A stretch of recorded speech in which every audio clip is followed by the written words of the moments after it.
Anchor Monika से सुने समाचार। दहेज की मांग पूरी नहीं होने पर शादी के महज 21 दिन बाद लड़की को मौत के घाट ससुराल वालों ने उतारा, परिजनों में मचा कोहरा।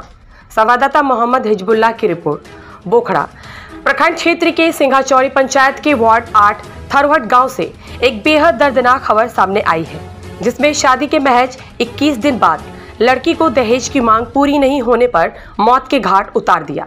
परिजनों से बात करने पर पता चला कि बीते 14 अप्रैल को मोहम्मद शमसे आलम पिता नजरुद्दीन ग्राम नानपुर प्रखंड थाना नानपुर जिला सीतामढ़ी के साथ राजिया परवीन पिता स्वर्गीय मोहम्मद आले ग्राम सिंघाचौरी वार्ड 8 थरुहट थाना नानपुर जिला सीतामढ़ी के साथ मुस्लिम रीति रिवाज से शादी बड़ी धूमधाम से हुई।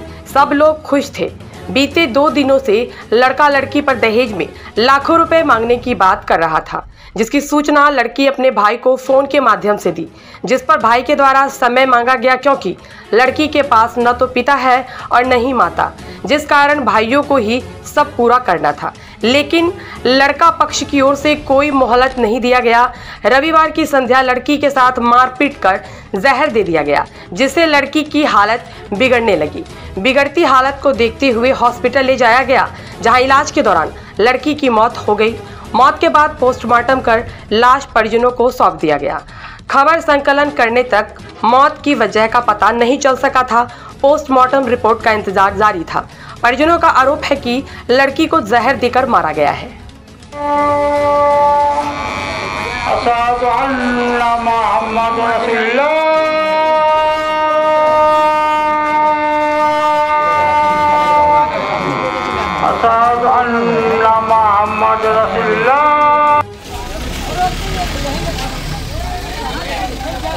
बनाने का जगह भी होना चाहिए, थोड़ा हटाई के रखिए।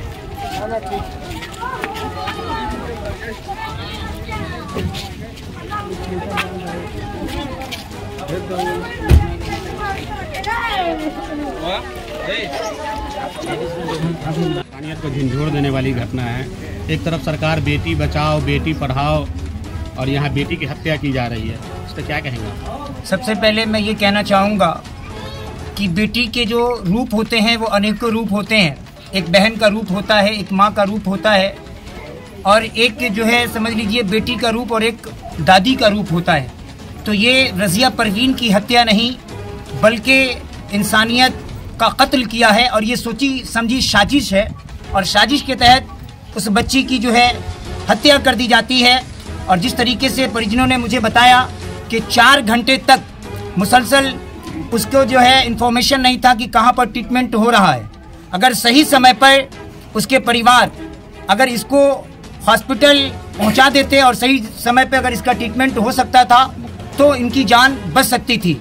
मैं यहाँ के खासकर स्थानीय प्रशासन की भी निंदा करता हूँ, क्योंकि परिजनों का जो आरोप है कि जब ये FIR करने के लिए गए तो वहाँ से इनको जो है खदेड़ा गया, भगाया गया, जबकि इनके साथ इस तरीके से दुर्व्यवहार नहीं करना चाहिए। क्योंकि कोई भी पदाधिकारीगण हो, अगर कोई पीड़ित परिवार उनके पास पहुँचता है तो उनसे बहुत सारी उम्मीदें और आशाएँ होती हैं। तो जब ये वहाँ पहुँचे तो उनको आश्वासन देना चाहिए था, और इस वक्त में इनकी उम्मीद से ज़्यादा खड़े उतरने चाहिए था।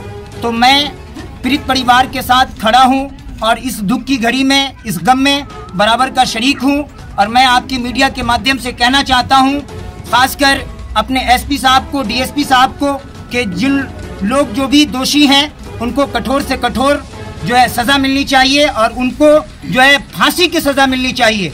जब तक के अगर फांसी की सज़ा नहीं मिलेगी और इन्हें आसानी के साथ छोड़ दिया जाएगा तो आज रजिया जो कि एक भाई की बहन थी, क्योंकि इनके जो पिता हैं और जो इनकी जो माता जी थी, वालिद वालदा दुनिया से जा चुकी हैं। काश अगर इनके पास भी पिता और माता होती तो उनके दर्द को समझ सकते थे। मैं आपको कहना चाहता हूँ, आपकी मीडिया के माध्यम से कहना चाहता हूँ कि आप मुझे बताइए कि जिसके पास माता पिता नहीं हो, जिसका कोई नहीं हो, तो क्या उसका समाज नहीं? इसलिए पूरा समाज ये उनके साथ आज खड़ा है, और मुशाहिद रजा भी आपके पास उपस्थित है। आपके मीडिया के माध्यम से कहना चाहता हूँ कि उस वक्त तक, जब तक कि उस बच्ची रजिया को न्याय नहीं मिलेगा, इस लड़ाई को मजबूती से लड़ूंगा और उसे फांसी दिलवाने का काम करूंगा। इसलिए मैं ये लड़की जो है से बाप माँ इसके पास नहीं है, वो तो गुजर गया दुनिया से। भाई लोग था और हम पूरे समाज मिल के ये 18-19 रोज पहले जो है उसकी शादी करवा लिए। शादी करवाने के बाद जो है जो देना लेना हुआ उसको लिए और उसके बाद जो है 1.5 लाख रुपया कैश भी दिया। उसके बाद जो लड़की जब वहाँ गई तो ससुराल वाले या शौहर उसके जो है कहा कि हमको फर्नीचर वगैरह ये सब मिला नहीं, तो तुम 4 लाख रुपए जो है अपने भाई से लेके आओ, अगर नहीं लेके आएगी तो हम तुमको मारेंगे पीटेंगे मार देंगे। भाई वो लड़की जो है से अपने भौजाई से जो है कहा कि ऐसी सी बात है, तो भाई तो गरीब है, वो बोल रही है कि हम तो गरीब है, हमारे पास कुछ नहीं, हम अभी कहाँ से देंगे, 2 दिन होगा दे देंगे।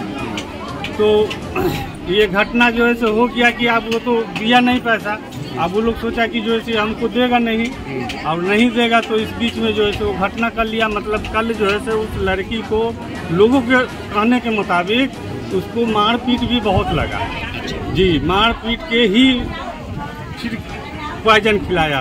पहले मारा है और मारने के बाद तब उसको पॉइजन खिलाया।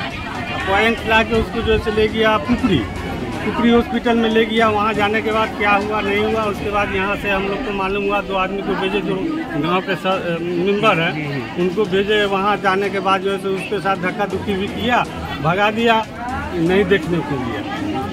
रात भर हम लोग दरभंगे में थे और दरभंगे में हम लोगों को भी देखने नहीं मिला, डेड बॉडी हम लोग को भी देखने नहीं मिला। क्या पोजीशन है, कैसी है, क्या नहीं है। डॉक्टर से बात हुई तो बोला कि ये एसी में रखा हुआ है। फिर सुबह होकर जो है थाना फांसी में है, वो जो है फिर हम लोग को बुलवाया, वो खुद भी आए। आने के बाद वो पूरा रिपोर्टिंग किए, मगर वहाँ रिपोर्टिंग जो किया गया तो इन लोगों का जो बयान दिया गया था तो उसमें पॉइजन का दिया गया, लेकिन उसके साथ मार भी, मार पहले है जी, मार पहले है, उसके बाद पॉइजन। मोहम्मद इरफान। हमको जहर दिया गया है और पूरा लड़के वाले ने इसको धक्के मार के बाहर निकाला घर से हैं। ये सब कहाँ का ये है? नानपुर थाना पास में रह के वो कल रिपोर्ट नहीं किया, आज कर रहा है। अगर नानपुर थाना एक्शन नहीं लेता है तो हम IG DIG के पास आवेदन देंगे। अभी जाएंगे खोल के नानपुर थाना इसका जवाब दे आज के डेट में, नहीं तो कल सुबह मॉर्निंग में मिट्टी मिल से पहले IG DIG दोनों के पास रिपोर्ट होगा। ऑनलाइन में यहाँ से अभी क्या हुआ था, क्या यानी कि आप जो गए थे वहाँ क्या मामला है, पूरा क्या हुआ था? तो नानपुर हम गए थे, उनके घर गए थे। उनका छोटा वाला भाई बोले कि हम बोले कि मरीज क्या है बताइए, तो बोले कि नहीं वो शहर घाट में भर्ती है, सिर्फ 2 घंटा में आ जाए। अच्छा, तो आप लोग रुकिए, चाय पीजिए, काम हमको नहीं, चाय भी नहीं पीना, नाश्ता नहीं करना, हमको मरीज से मुलाकात कराइए, या जिंदा हो या मुर्दा पहले दिखलाइए। तो बोला नहीं वहाँ बेनीपट्टी में भर्ती है। अच्छा, तभी कह रहा है कि दरभंगा लेके गए। लास्ट में उनको डांटे डपटे तब बोला कि पुपरी में है, तो वहाँ हम 4 आदमी गए, वहाँ लड़की को देखने गया तो धक्का मार के भगा दिया वहाँ से। कौन भगा दिया? वो नानपुर का लड़का था, 3-4 लड़का। तो उनके परिवार वाले थे? वो लड़की बहुत अंदर में छटपटा रही थी, तो हम डॉक्टर साहब को बोले कि मुलाकात कराइए। जब तक उनके यहाँ गए, जब तक वो स्कॉर्पियो में डाल दिए, अंधेरा था स्कॉर्पियो, चिल्ला रही थी लड़की। तो हम हाथ पर उनका सर रख के भी पूछे तो कुछ बोले ही नहीं, खाली चिल्ला रही थी कि दवा पिला दिया है, दवा पिला दिया है, मर जाएंगे, डॉक्टर करने ले चलो। 5-6 बार बोली। इसके बाद 2 मिनट के बाद गाड़ी खोल के दरभंगा ले गए। क्या नाम है आपका? मेरा नागेंद्र नाम। कौन है आप यहाँ इसी गाँव के? मामला है पूरा, क्या हुआ था? जी तो नानपुर हम गए थे, उनके घर गए थे। उनका छोटा वाला भाई बोले कि हम बोले कि मरीज क्या है बताइए, तो बोले कि नहीं वो शहर घाट में भर्ती है, सिर्फ 2 घंटा में आ जाए। अच्छा, तो आप लोग रुकिए, चाय पीजिए, काम हमको नहीं, चाय भी नहीं पीना, नाश्ता नहीं करना, हमको मरीज से मुलाकात कराइए, या जिंदा हो या मुर्दा पहले दिखलाइए। तो बोला नहीं वहाँ बेनीपट्टी में भर्ती है। अच्छा, तभी कह रहा है कि दरभंगा लेके गया। लास्ट में उनको डांटे डपटे तब बोला कि पुपरी में है, तो वहाँ हम 4 आदमी गए, वहाँ लड़की को देखने गया तो वो धक्का मार के भगा दिया वहाँ से। कौन भगा दिया आपको? वो नानपुर का लड़का था, 3-4 लड़का। अच्छा, उनके परिवार वाले सब क्या? तो वो लड़की बहुत अंदर में छटपटा रही थी, तो हम डॉक्टर साहब को बोले कि मुलाकात कराइए।